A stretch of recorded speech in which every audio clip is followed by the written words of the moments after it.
बेसीको तर तिर्सना मेट्दैन गाउँ बेसीको यो गीतबाट आजको कार्यक्रम सुरुवात गर्न चाहन्छु।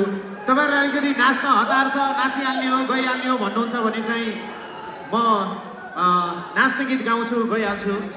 तर यदि तपाईहरुलाई हैन प्रकाश सपुत आइसकेपछि अलिकति दुःख सुखका गीतहरु गाउनु पर्छ भन्नेले ताली बजाउनुस् त अलिकति।